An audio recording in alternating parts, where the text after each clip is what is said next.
Hello my dear students, welcome to our channel Murugan Tech World. Easy to learn, easy to win.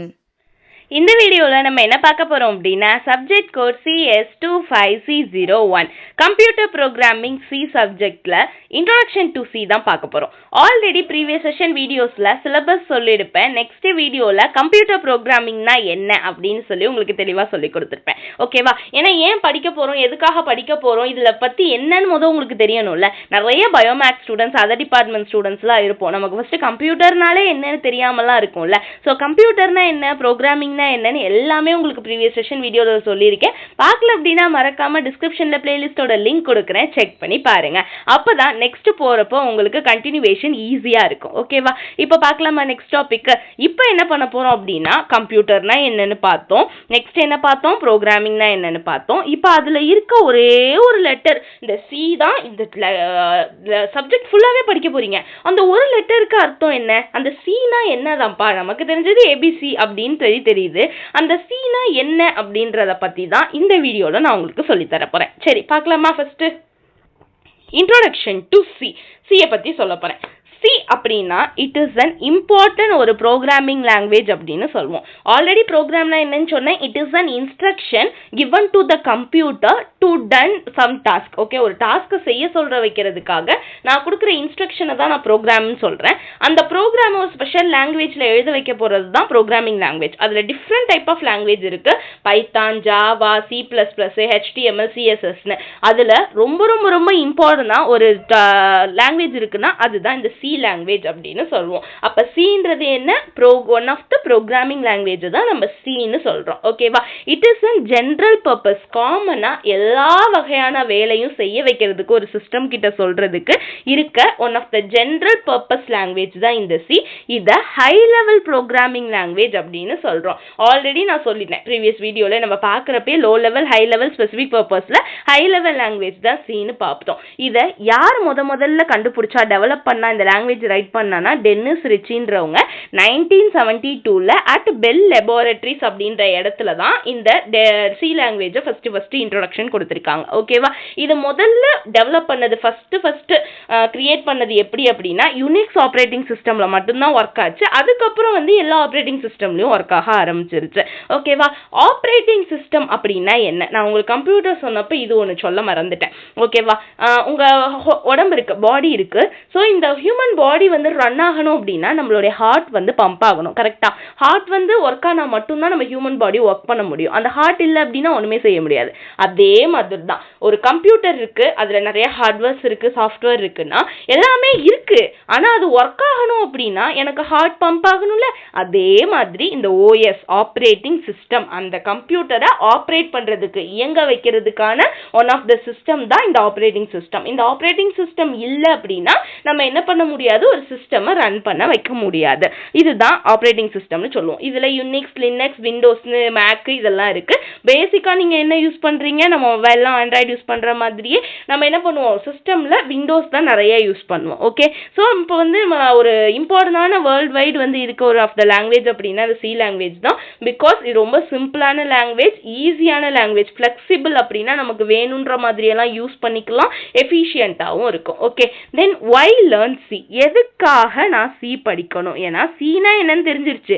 இப்போ நான் ஏன் சியை படிக்கணும்னு நான் தெரிஞ்சுக்கணும்ல. Next நம்ம மதர் ஆஃப் ப்ரோக்ராமிங் லாங்குவேஜ்னே சி லாங்குவேஜுக்கு தான் பேர் வச்சிருக்காங்கப்பா. ஸோ எல்லா ப்ரோக்ராமிங் லாங்குவேஜுக்கும் நமக்கு எப்படி ஒரு அம்மா இருக்காங்களோ எல்லா ப்ரோக்ராமிங் லாங்குவேஜுக்கும் ஒரு அம்மா அப்படின்னா மதர் ஆஃப் ப்ரோக்ராமிங் லாங்குவேஜ் இந்த சி லாங்குவேஜ் தான். பிகாஸ் என்ன லாங்குவேஜ் அதுக்கப்புறம் வந்தாலும் C++, ஜாவா, பைத்தான், C#ன்னு டைரக்டாவோ இன்டைரக்டாவோ இந்த சியை பொறுத்து தான் அந்த லாங்குவேஜ் எல்லாமே பேஸ்ட் ஆகி வந்திருக்கு. ஓகே, பிகாஸ் ஏன் அப்படின்னு கேட்டிங்கன்னா சிம்பிள் அண்ட் பவர்ஃபுல். இது ரொம்பவே சிம்பிளான லாங்குவேஜ், பவர்ஃபுல்லான லாங்குவேஜ், எனக்கு வேணுன்ற எல்லா வகையிலுமே நான் யூஸ் பண்ணிக்க முடியும். ஸோ இதுக்காகவே நான் என்ன பண்ணணும்னா சியை படிச்சு தான் ஆகணும். Then fast execution. ஓகேவா? மிஷின் லாங்குவேஜ் புரிஞ்சுக்கிட்டு ஈஸியாக சீக்கிரம் ஃபாஸ்ட்டாக எக்ஸிக்யூட் பண்ணணும், அது சி லாங்குவேஜ். ஸோ ஃபாஸ்ட் எக்ஸிக்யூஷனுக்காக நான் சி படிக்கலாம். தென் நான் கோர் கான்செப்ட்லாம் நிறைய தெரிஞ்சுக்கிறதுக்கு, control structure, data types, memory பவர்னு எல்லாத்தையுமே நான் தெரிஞ்சுக்கிறதுக்கு எனக்கு இந்த சி லாங்குவேஜ் ரொம்பவே யூஸ்ஃபுல்லாக இருக்கும்.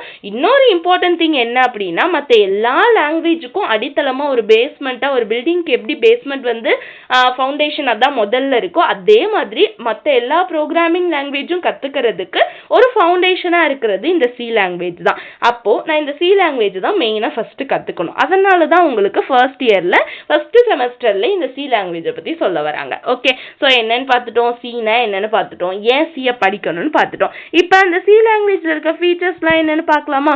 ஃபீச்சர்ஸ் அப்படின்னா என்னெல்லாம் கேரக்டரிஸ்டிக், என்னெல்லாம் குணாதிசயங்கள்லாம் இருக்குது. இப்போ நமக்கு ஒரு ஹியூமன்னா கண்ணு, காது, மூக்கு இதெல்லாம் இருக்குது, கை வந்து ஏதாவது தூக்குறதுக்கு இருக்குது, இந்த மாதிரிலாம் சொல்கிறோம்ல, அதே மாதிரி தான் சி லாங்குவேஜில் என்னெல்லாம் ஃபீச்சர்ஸ் இருக்குன்னு சொல்கிறாங்க. ஓகேவா? முதல் விஷயம் என்னது? Simple and easy to learn. That means நிறைய ஸ்மால் கீவேர்ட்ஸ் கான்செப்ட்லாம் சின்னதாக இருக்கும். அதனால நான் படிக்கிறதுக்கும் கற்றுக்கிறதுக்கும் ரொம்பவே ஈஸியாக இருக்கும் சி லாங்குவேஜ். ஓகேவா? Second one structured language. Structure அப்படின்னா என்ன?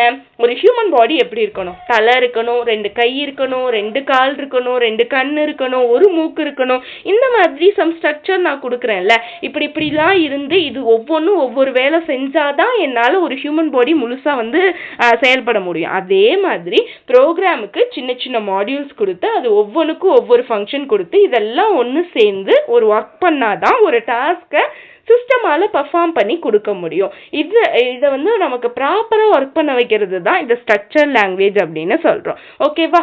தேர்ட் பாயிண்ட் பார்த்தீங்கன்னா போர்ட்டபிள் அப்படின்னா போர்ட் அப்படின்னா என்ன சொல்லுவோம்? மூவிங், டிரான்ஸ்போர்ட் அப்படின்னு சொல்கிறோம்ல, ஒரு இடத்துல இன்னொரு இடத்துக்கு மூவ் பண்ணுறது. தட் மீன்ஸ் சி ப்ரோக்ராமை ஒரு சிஸ்டமில் ரைட் பண்ணிவிட்டு அதை இன்னொரு சிஸ்டமில் நான் மாற்றி மாடிஃபை பண்ணி ரன் பண்ண முடியுமானா என்னால் முடியும். So easy and portable language இந்த சி. ஓகேவா? தென் fourth one efficient and fast. Okay, நம்ம மெமரியை கம்மி அளவில் அப்சர்வ் பண்ணிவிட்டு எனக்கு நிறைய ஒர்க்கு ஈஸியாக பண்ணி கொடுக்கும். ஓகேவா? அதனால் இது எஃபிஷியன்ட் அண்ட் ஃபாஸ்ட் அப்படின்னு சொல்கிறோம். Fifth one rich library. Library அப்படின்னா புக்ஸ். நமக்கு தெரிஞ்ச லைப்ரரியில் என்ன இருக்கும்? புக்கெல்லாம் கலெக்ட் பண்ணி வேரியஸ் டைப்ஸ் ஆஃப் புக்கை ஒரு இடத்துல வச்சுருந்தா அதை லைப்ரரின்னு சொல்லுவோம். அதே மாதிரி நிறைய ஃபங்க்ஷன்ஸ், அது தட் மீன்ஸ் இப்போ மேக்ஸ்னா அடிஷன், ப்ராக்ஷன், மல்டிப்ளிகேஷன் ஃபங்க்ஷன் இருக்கா, இந்த மாதிரி ஃபங்க்ஷன்ஸ் எல்லாத்தையும் அதே மாதிரி நிறைய ஃபங்க்ஷன்ஸ் எல்லாத்தையும் என்ன பண்ணுவாங்க அப்படின்னா கலெக்ட் பண்ணி ஒரு இடத்துல சிஸ்டமில் போட்டு வச்சுருப்பாங்க பில்டின் ஃபங்க்ஷனாக. அதுக்கு பேர் தான் ரிச் லைப்ரரி அப்படின்னு சொல்லுவோம். ஓகேவா? ஸோ இங்கே சிஸ்டம் பொறுத்தளவு லைப்ரரினா அதுதான். அதில் இன்புட் ஃபங்க்ஷன், அவுட்புட் ஃபங்க்ஷன். இப்போ இன்புட் கொடுக்குறோம் அப்படின்னா இதை பொறுத்தளவு நமக்கு வந்து ஸ்கேன்எஃப் அப்படின்ற ஒரு ஃபங்க்ஷன் எடுத்துக்கோ, அவுட்புட்டுக்கு பிரிண்ட்எஃப் அப்படின்னு வச்சுக்கோ. அதே மாதிரி மேக்ஸ் யூஸ் பண்ணுறதுக்கு மேத் ஃபங்க்ஷன். இந்த மாதிரி டிஃப்ரெண்ட் ஃபங்க்ஷன்ஸ் லைப்ரரியில் ஸ்டோர் ஆயிருக்கும். ஓகேவா? Sixth one procedural language. Procedure அப்படின்னா என்ன? இதை இப்படி தான் பண்ணணும்னு நான் கொடுக்குற இன்ஸ்ட்ரக்ஷனை தான் ப்ரொசீஜர் அப்படின்னு சொல்வேன். So focuses on step by step instructions and procedures. இப்படி தான் இதை பண்ணணும்னு சொல்லியிருந்தேன்னா அப்படி பண்ணாதான் எனக்கு அவுட்புட் கிடைக்கும். ஓகே, ஸோ இதெல்லாம் தான் சிஓ லாங்குவேஜோட மெயின் ஃபீச்சர்ஸாக இருக்குது. ஓகேவா? நெக்ஸ்ட் இப்போ பேசிக் ஸ்ட்ரக்சர் பார்க்கலாமா? எப்படி என்னோட சிம்பிள் சி ப்ரோக்ராம் இருக்குன்னு நான் சொல்லித்தரட்டா? முதல்ல பார்க்கலாம் வாங்க. பேசிக் ஸ்ட்ரக்சரில் அப்படி ஒரு சிம்பிள் ப்ரோக்ராம்னா ஹலோ வேர்ல்டு பிரிண்ட் பண்ணுற ப்ரோக்ராம் தான் எப்போவுமே. ஓகேவா?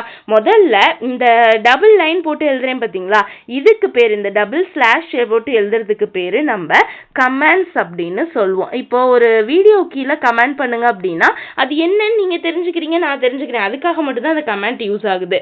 அதே மாதிரி தான் இந்த டபுள் ஸ்லாஷ் போட்டு எழுதுறது ஒன்றுமே கிடையாது. இந்த லைன் எல்லாமே ஜஸ்ட் நம்ம ரீட் பண்ணுற பர்சனுடைய அண்டர்ஸ்டாண்டிங்காக மட்டும் எழுதக்கூடிய விஷயம் தான் இந்த கமெண்ட் லைன் அப்படின்னு சொல்லுவோம். உங்கள் ப்ரோக்ராமில் அது எக்ஸிக்யூட் ஆகுமான்னு கேட்டால் கிடையாது. ஓகேவா? அது ப்ரோக்ராமில் எக்ஸிக்யூட் ஆகாது. ஜஸ்ட் நீங்கள் ஐடென்டிஃபிகேஷனுக்காக அந்த லைன் எதுக்காக எழுதியிருக்கோம் அப்படின்னு அந்த அர்த்தத்தை தெரிஞ்சுக்கிறதுக்காக மீனிங்காக எழுதுறது தான் இந்த கமெண்ட் லைன் அப்படின்றது. ஓகேவா? ஃபர்ஸ்ட் லைன் எப்பவுமே ஸ்டாண்டர்டாக ஞாபகம் வச்சுக்கோங்க. இதுதான் உங்கள் சி ப்ரோக்ராமில் எழுத போகிற முதல் லைன்.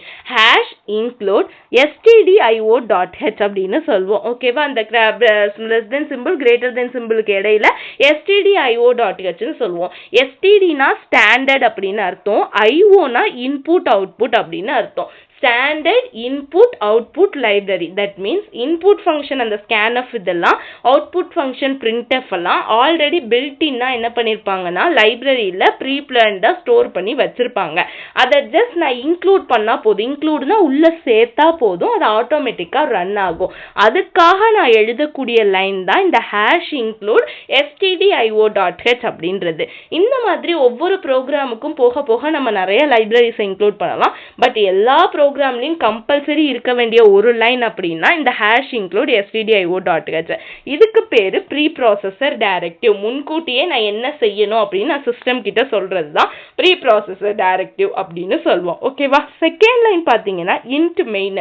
இது மெயின் ஃபங்க்ஷன் அப்படின்னு சொல்லுவோம். That means starting of the function. ஒரு ஃபங்க்ஷன் ஒரு ப்ரோக்ராம் எழுதுறோம் அப்படின்னா அது ஸ்டார்ட் பண்ணக்கூடிய இடத்த அந்த மெயின் பாயிண்ட்டை தான் இந்த மெயின் ஃபங்க்ஷன் அப்படின்னு சொல்லுவோம். So starting point of the program எப்பவுமே இன்ட் மெயின் ஃபங்க்ஷனாக தான் இருக்கும். அந்த மெயின் ஃபங்க்ஷன் ஆரம்பிக்குது அப்படின்னா இந்த கர்லி பிரேஸ் போட்டு கர்லி பிரேஸ் எண்ட் ஆகணும். இந்த பர்டிகுலர் ஸ்பேஸ் இந்த கர்லி பிரேஸ் ஓப்பன் பண்ணி க்ளோஸ் பண்ணியிருக்கோம்ல இந்த பிளேஸ்க்குள்ளே எழுதுகிற லைன்ஸ்லாம் தான் ப்ரோக்ராமில் எக்ஸிக்யூட் ஆக போகுது அப்படின்னு அர்த்தம். நம்ம என்ன டாஸ்க் பெர்ஃபார்ம் பண்ண சொல்ல போகிறோமோ அதெல்லாம் இன் பிட்வீன் இந்த கர்லி பிரேஸ்க்கு இடையில தான் நம்ம எழுத போகிறோம். ஓகே, ஸோ நான் அதை இங்கே தான் கொடுத்துருக்கேங்க பாருங்க. Int main curly brace open பண்ணியாச்சு. இதுதான் starting point of the program. ஓகேவா? இப்போ ஒன்றை பிரிண்ட் பண்ண சொல்ல போகிறேன். பிரிண்ட் எஃப் அப்படின்னு நான் கொடுக்கணும். பிரிண்ட் கூடவே சேர்ந்து எஃப். ஓகேவா? இந்த பிரிண்ட் எஃப் ஃபங்க்ஷன் தான் அவுட்புட் ஃபங்க்ஷன். அதுதான் இந்த லைப்ரரியில் ஆல்ரெடி ஸ்டோர் ஆயிருக்கும் அப்படின்னு சொன்னோம் பில்டின்னா. சரியா? பிரிண்ட் பண்ண சொல்ல போறேன். அவுட்புட் ஸ்டேட்மெண்ட் என்ன கொடுக்குறேன் அப்படின்னா ஹலோ வேர்ல்டுன்னு பிரிண்ட் பண்ண சொல்லணும். ஓகேவா? நான் எதை பிரிண்ட் பண்ண சொல்லணும் அப்படின்னாலும் என்ன பண்ணணும்னா டபுள் கொட்டேஷனுக்குள்ள கொடுத்தேன்னா அது அவுட்புட் ஸ்க்ரீனில் அப்படியே பிரிண்ட் ஆகும். ஓகேவா? இதுதான் ப்ரோக்ராமிங் லாங்குவேஜில் இருக்க ஒரு இது. ஸோ ஓகே, இப்போ பாருங்களேன், இந்த பிராக்கெட் போடுறோம்ல இந்த மாதிரி, இந்த பிராக்கெட்டுக்கு பேர் நம்ம ஃபங்க்ஷன் அப்படின்னு சொல்லணும். ஓகேவா? ஸோ அப்போ பிரிண்ட் எஃப் ஃபங்க்ஷனுக்குள்ள நம்ம ஹலோ வேர்ல்டுன்னு டபுள் கொட்டேஷனுக்குள்ள எழுதுறோம். இதுதான் அவுட்புட் ஸ்டேட்மெண்ட். அடுத்த ஒரு லைன் எழுதுறோம். முடிச்சதுக்கு அப்புறம் இன்னொன்னு சொல்ல மறந்துடுவாங்க. இங்க ஒரு செமி கோலன் டாட் வச்சு கீழே கமா போடுறோம்ல, இதுக்கு பேரு செமி கோலன். ஓகேவா? இந்த செமி கோலன் எதுக்காக போடணும் அப்படின்னா, இருங்க, இந்த செமி கோலன் எதுக்காக போடணும் அப்படின்னு பார்த்தீங்கன்னா என்னுடைய ப்ரோக்ராம் இந்த இடத்துல அந்த லைனை முடிக்கிறேன் அப்படின்ற இடத்துல எல்லாமே என்ன பண்ணணும்னா செமி கோலன் கம்பல்சரி போடணும். ஓகே, உள்ளுக்குள்ள எழுத போற ஒவ்வொரு லைனுக்குமே, மெயின் ஃபங்க்ஷனுக்குள்ள எழுத போற லைனுக்குமே. ஓகேவா? நெக்ஸ்ட் பார்த்தீங்க அப்படின்னா ரிட்டர்ன். ஓகே, ரிட்டர்ன்னா என்னது? 0 அப்படின்னு கொடுத்துருக்காங்க. ரிட்டர்ன் 0ன்னு கொடுப்பாங்க, ரிட்டர்ன் 1ன்னு சம்டைம்ஸ் வரும். ரிட்டர்ன் 0னா என்னுடைய ப்ரோக்ராம் கரெக்டாக முடிஞ்சிருக்கு, நான் எல்லாத்தையுமே எழுதிட்டேன், என் ப்ரோக்ராம் கரெக்டாக எண்ட் ஆயிடுச்சு அப்படின்னு சொல்கிறது தான் ரிட்டர்ன் 0வோட வேலை. ஓகேவா? ஸோ சிம்பிள் சி ப்ரோக்ராமை வந்து மொத்தம் நம்ம இத்தனை பார்ட்ஸாக தான் பிரிச்சிருக்காங்க. Pre process directive, main function, output statement. ஒரு ப்ரோக்ராம் முடியறதுக்கு ரிட்டர்ன் 0 கோலன்னு கொடுத்துடணும், செமிகோலன் கொடுத்துடணும். ஃபைனலாக ஒரு ஃபங்க்ஷனை ஓப்பன் பண்ணுறீங்க கர்லி பிரேஸ்னா முடிஞ்சிருச்சுன்னா அந்த ப்ரோக்ராம் வந்து அதை க்ளோஸ் பண்ணிட்டா ப்ரோக்ராம் எண்ட் ஆயிடுச்சுன்னு அர்த்தம். ஸோ இதோட அவுட்புட் எப்படி இருக்கும் அவுட்புட் ஸ்க்ரீன் அப்படின்னா டபுள் கோட்டேஷனுக்குள்ள என்ன பிரிண்ட் பண்ண சொல்லியிருக்கு? ஹலோ வேர்ல்டுன்னு. அந்த ஹலோ கமா வேர்ல்டு ஆச்சரியக்குறி அப்படியே பிரிண்ட் ஆகும். இவ்வளவுதான் சி ப்ரோக்ராமே. இந்த 4 லைன் எழுதுறது கஷ்டமா சொல்லுங்க பார்க்கலாம்? ஈஸி தானே? இதை பற்றி தான் ஃபுல்லாகவே பார்க்க போகிறோம், எழுத போகிறோம். ஓகேவா? ஸோ எக்ஸ்பிளனேஷன் தான் இங்கே கொடுத்துருக்கேன் பாருங்க. Add first hash include stdio.h எதுக்கு? Standard input output library include பண்ண. மெயின் ஃபங்க்ஷன் வந்து starting point of the program. Printf வந்து print outputs on the screen. Return 0 end the program successfully. Okay, சக்ஸஸ்ஃபுல்லாக என் ப்ரோக்ராமை எண்ட் பண்ணுறதுக்கு. தென் அப்ளிகேஷன்ஸ் எங்கெல்லாம் இந்த சி ப்ரோக்ராமை நான் யூஸ் பண்ணலாம் அப்படின்னா operating system next level develop பண்ண யூனிக்ஸ் லினக்ஸ்னு எல்லா இடத்துலையும் யூஸ் பண்ணுறதுக்கு. தென் சிஸ்டம் சாஃப்ட்வேருக்கு கம்பைலர் இன்டர்பிரிட்டர்லாம் போட. எம்பெடட் சிஸ்டமில் தென் வந்து கேம்ஸு கிராஃபிக்கல் அப்ளிகேஷன்ஸ்லாம் டேட்டா பேஸை மெயின்டைன் பண்ணுறதுக்கு. இந்த மாதிரி வேரியஸ் பிளேஸில் இந்த சி ப்ரோக்ராமிங்கை நம்ம மெயினாக யூஸ் பண்ணலாம். ஓகேவா? ஸோ எல்லா ப்ரோக்ராமிங் லாங்குவேஜுக்குமே ஒரு அடித்தளமாக இருக்க ஃபவுண்டேஷனாக இருக்க முக்கியமான லாங்குவேஜ்னால் இந்த சி ப்ரோக்ராமிங் லாங்குவேஜ் தான். ஸோ இது மட்டும்தான் C. Okay, so C introduction to சியில் சினா என்னென்னு பார்த்தோம், ஏன்னா அது எதுக்காக படிக்கிறோன்னு பார்த்தோம், அதில் இருக்க ஃபீச்சர்ஸ்லாம் என்னென்னு பார்த்தோம். தென் பேசிக் ஸ்ட்ரக்சர், ஒரு சி ப்ரோக்ராம் சின்ன சி ப்ரோக்ராம் எப்படி எழுதணும்னு பார்த்தோம், அதோட அப்ளிகேஷன்ஸ் எங்கே யூஸ் பண்ணுறதுன்னு பார்த்தாச்சு. ஓகேவா? நெக்ஸ்ட் வீடியோவில் இந்த சி ப்ரோக்ராமில் இருக்க காம்போனன்ட்ஸ், பேசிக் காம்போனன்ட்ஸ்லாம் என்னென்னு சொல்லித்தரேன். ஏன்னா அதெல்லாம் தெரிஞ்சுக்கிட்டு நம்ம இன்னும் சிலபஸ்குள்ளே போனோம்னா நமக்கு படிக்கிறதுக்கு ரொம்ப தெளிவாக இருக்கும். ஓகேவா? வீடியோ பிடிச்சிருந்தா மறக்காம லைக் பண்ணுங்க, உங்க ஃப்ரெண்ட்ஸுக்கும் ஷேர் பண்ணுங்க. முருகன் டெக் வேர்ல்ட் சேனலை சப்ஸ்கிரைப் பண்ணிக்கோங்க, பக்கத்தில் இருக்க பெல் ஐக்கானையும் கிளிக் பண்ணிக்கோங்க. அப்பதான் நான் போடுற வீடியோஸ் உடனே நோட்டிஃபிகேஷனாக உங்க மொபைலுக்கு வரும். தேங்க்யூ ஃபார் வாட்சிங் this video. I hope you found it useful. This is Jayashree signing of.